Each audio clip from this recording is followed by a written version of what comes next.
নমস্কাৰ বন্ধু বান্ধৱীসকল, আপোনালোক সকলোকে আমাৰ জ্ঞান তীৰ্থ ৱে টু ছাকচেছ ইউটিউব চেনেলৰ নতুন এটা ভিডিঅ'লৈ পুনৰবাৰ স্বাগতম জনাইছোঁ। আজিৰ ভিডিঅ'টো থাম্বনেইল আৰু টাইটেল দেখি আপোনালোকে গমেই পাইছে আমি ভিডিঅ'টোৰ কিহৰ ওপৰত ডিছকাশ্যন কৰিবলৈ গৈ আছোঁ। হয়, আজিৰ ভিডিঅ'টোত আমি আপোনালোকৰ সৈতে আলোচনা কৰিম বৰ্তমান সময়ত আচলতে এটা ডাঙৰ গুৰুত্বপূৰ্ণ খবৰ, যিটো নেকি শিক্ষক সমাজৰ বাবে অতি গুৰুত্বপূৰ্ণ। দেশজুৰি বৰ্তমান আপোনালোকে গমেই পায় শিক্ষকসকলৰ মাজত এটা ডাঙৰ প্ৰশ্ন চৰ্চা চলি আছে। বিশেষকৈ টেট বা চিটেট নকৰাকৈ যিসকল চাকৰি কৰি আছে শিক্ষক, যিসকল ছাৰ বাইদেৱে চাকৰি কৰি আছে, তো তেওঁলোকৰ ক্ষেত্ৰত সুপ্ৰিম কোৰ্টে এটা ৰায় প্ৰদান কৰিছে যে 2028 চনৰ 31 আগষ্টৰ ভিতৰতো তেওঁলোকে টেট উত্তীৰ্ণ হ'ব লাগিব। তো এইখিনি কিমান দূৰ সত্য সেই সম্পৰ্কে আমি খুব সুন্দৰভাৱে আলোচনা কৰিম। সুপ্ৰিম কোৰ্টৰ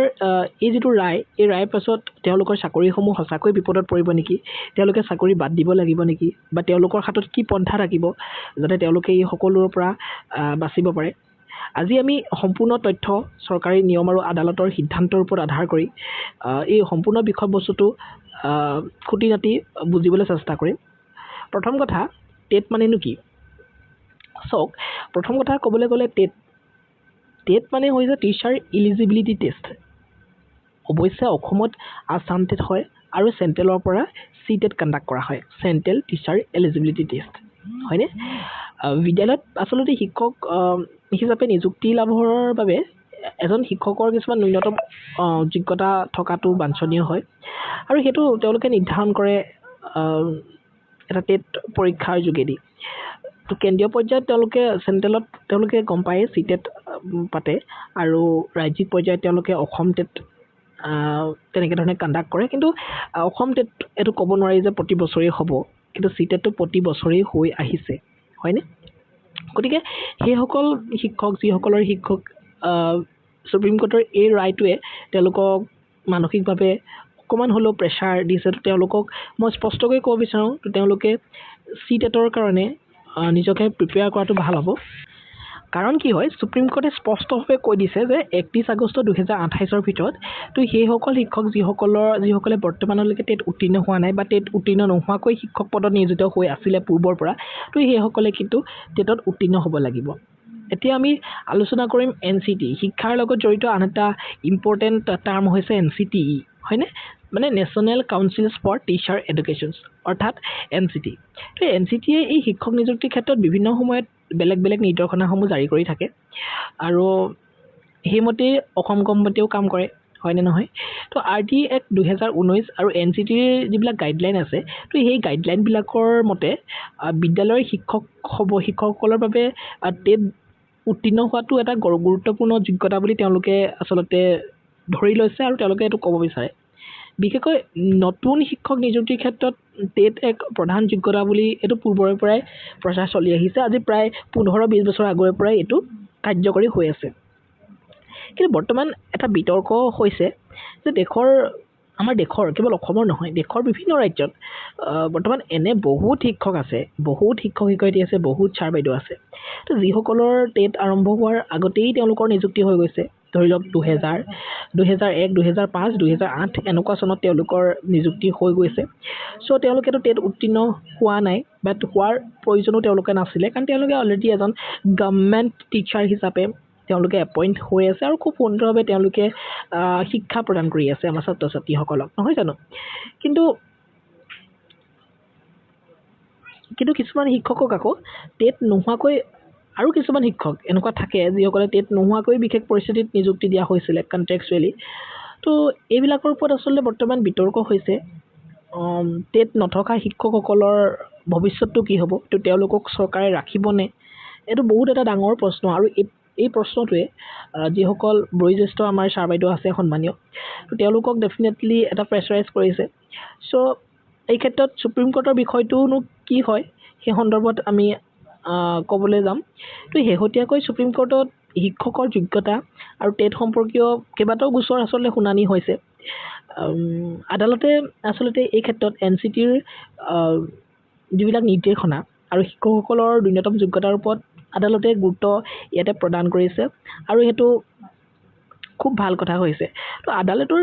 মূল লক্ষ্যসমূহ, তেওঁলোকৰ ফ'কাছসমূহ হৈছে বিদ্যালয়ত আচলতে মানসম্পন্ন যাতে শিক্ষাটো নিশ্চিত হয়, যাতে প্ৰতিজন ছাত্ৰই যাতে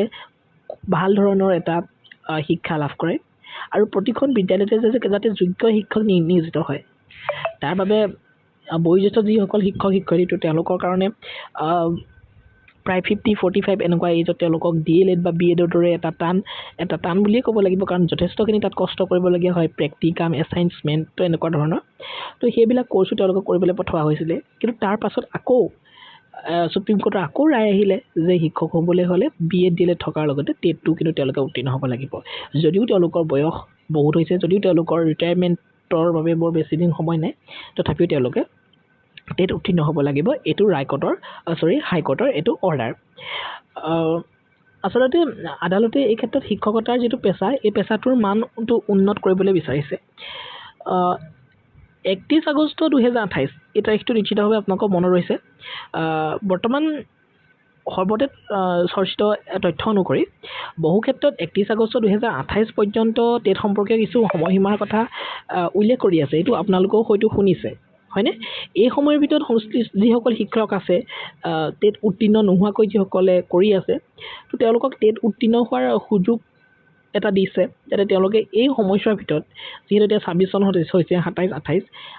সেই 31 আগষ্টৰ ভিতৰত তেওঁলোকে খুব ভাল ধৰণে টেটটো উত্তীৰ্ণ হ'ব লাগিব গতিকে যদি সেইসকল শিক্ষক সেইসকল সন্মানীয় ছাৰ বাইদেউসকলে নিজৰ চাকৰিটো হেৰুৱাব নিবিচাৰে তো তেতিয়াহ'লে 2026 বৰ্ষৰ এতিয়াও চিটেটৰ অনলাইন এপ্লাই চলি আছে আপোনালোকে চিটেটৰ অনলাইন এপ্লাইটো কৰি লওক বৰ বেছি মাৰ্কছ পাব নালাগে অলপমান আপোনালোকে যদি পঢ়েও তেতিয়াও আপোনালোকে 80 মাৰ্কছ এটা তাতে পাব পাৰিব আৰু জেনেৰেল কেটেগৰী যদি আপোনালোক হয় তেতিয়াহ'লে 90 মাৰ্কছ এটা পাব লাগিব আৰু তেতিয়া আপোনালোক টেট কোৱালিফাই হৈ থাকিব আৰু আপোনালোকৰ চাকৰিৰ ক্ষেত্ৰত কোনো ভয় তেতিয়া নাথাকিব হয়নে নহয় গতিকে মনত ৰাখিব প্ৰত্যেক ৰাজ্যৰ পৰিস্থিতি নিযুক্তিৰ ধৰণ আৰু চৰকাৰী আদেশ একে নহয় গতিকে বেলেগ এখন ৰাজ্যত কৰিছে বুলি বা সেনেকুৱা ধৰণৰ কোনো কথা আমি ইয়াত নকওঁ কিন্তু এইটো যিহেতু সুপ্ৰিম কোৰ্টৰ এটা ৰায় হয় গতিকে অসমতো এইটো প্ৰযোজ্য হ'ব গতিকে বৰ বেছি ভয় খাই থাকিব নালাগে যিহেতু সুপ্ৰিম কোৰ্টৰ ৰায় অসম গভৰ্ণমেণ্ট এতিয়াও নিমাত হৈ আছে চ' বৰ বেছি চিন্তা কৰিব নালাগে আপোনালোকে যদি বিচাৰে চিটেট এতিয়া ছেপ্টেম্বৰৰ চিটেটটো এনেই এপিয়াৰ হৈ চাওকচোন কিজানি আপোনালোকে পাছ কৰে আৰু যদি পাছো নকৰে তেতিয়াহ'লে নেক্সট চিটেটটো অকণমান ভাল ধৰণে দিব আৰু তেতিয়ালৈকে হয়তো অসমৰ গভৰ্ণমেণ্টৰো এটা ৰায় তেওঁলোকে দিব তো গম পাব কিবা এটা নহয় কিবা ভাল হ'ব নিশ্চয় চ' আমি সেইটোৱে বিচাৰোঁ কাৰণ বয়োজ্যেষ্ঠ শিক্ষকসকল আমাৰ আদৰ্শ তেওঁলোকৰ পৰাই যিহেতু আমি শিক্ষা লৈ পানি যথেষ্টখিনি আগবাঢ়ি আহিছোঁ গতিকে তেওঁলোকৰ প্ৰতি আমাৰ সদায় শ্ৰদ্ধা থাকিব চ' সেইখিনিয়ে তো এতিয়া বহু ক্ষেত্ৰত কৈ আছে এইটো যিহেতু সুপ্ৰিম কোৰ্টৰ ৰায় আৰু আমি সকলোৱে জানো সুপ্ৰিম কোৰ্টৰ ৰায় অসম গভৰ্ণমেণ্টে বা যিকোনো ধৰণৰ গভৰ্ণমেণ্টে মানি চলিবই লাগিব এতিয়া বহুতে আমাক সুধি থাকে কমেণ্টত যে অসমৰ যিসকল শিক্ষক যিহেতু সুপ্ৰিম কোৰ্টে এইটো কেৱল অসমৰ শিক্ষকৰ কাৰণে ৰায় দিয়া নাই এইটো গোটেই অল অভাৰ ইণ্ডিয়াৰ কাৰণে এইটো ৰায় হৈছে প্ৰতিখন ৰাজ্যৰ চেণ্ট্ৰেল টিচাৰে হওক বা ষ্টেট টিচাৰে হওক সকলোখিনিৰ কাৰণে এইটো ৰায় প্ৰদান কৰা হৈছে চ' সেই ক্ষেত্ৰত বহুতে সুধি থাকে যে অসমৰ শিক্ষকসকলৰ ক্ষেত্ৰত এইটো কি হ'ব চাওক অসমৰ ক্ষেত্ৰত যদি শিক্ষা বিভাগে কোনো নতুন নিৰ্দেশনা যদি জাৰি কৰিব বিচাৰে তেন্তে সেইটো চৰকাৰী জাননী বা আদেশৰ জৰিয়তে স্পষ্ট হ'ব গতিকে অসম গভৰ্ণমেণ্টে এতিয়ালৈকে স্পষ্ট কৰি দিয়া নাই গতিকে তেওঁলোকে শিক্ষা বিভাগে তেওঁলোকে কিছুমান নিৰ্দেশনা হয়তো খুব কম দিনতে জাৰি কৰিব আৰু সেইটো চৰকাৰী কিছুমান জাননী বা আদেশৰ জৰিয়তে আমাক জনাব তো বৰ্তমানলৈকে কোনো শিক্ষকক কেৱল সামাজিক মাধ্যমত প্ৰচাৰিত তথ্য আধাৰত আতংকিত হোৱাৰ প্ৰয়োজন নাই বুলিয়ে মই ক'ব বিচাৰোঁ কাৰণ কিছুমান কথা সামাজিক মাধ্যমত বহুত বেছি পৰিমাণে ভুৱাকৈও প্ৰচাৰ চলে চ' সেইটো কাৰণে মই ক'ব বিচাৰোঁ সামাজিক মাধ্যমৰ যিবিলাক খবৰ এইবিলাক দেখি আপোনালোকে সিদ্ধান্ত নল'ব তথাপিও মই কওঁ যদি বিচাৰে আপোনালোকে চিটেটটো দি চাব পাৰে ছেপ্টেম্বৰ মাহত বৰ বেছি টান বুলি ভাবিব নালাগে CDP যিখিনি আপোনালোকে জনাই থাকে আৰু বৰ এটা ভাল কথা CDP যিহেতু ইয়াত আপোনালোকে বহুত বেছি ভাল মাৰ্কছ পাব নালাগে 80-90 পালেই আপোনালোকে কোৱালিফাই কৰিব আৰু কোৱালিফাই কৰাৰ পিছত আপোনালোকৰ চিন্তাটো নাথাকিব গতিকে মই অসম গভৰ্ণমেণ্টে দিয়া ৰায় আগতে মই এইটো আপোনালোকক জাষ্ট এটা স্ক'প দিছোঁ এনেই দি চাব পাৰে 1000 টকা এটা খৰচ হ'ব চ' সেইখিনিয়ে কথা আৰু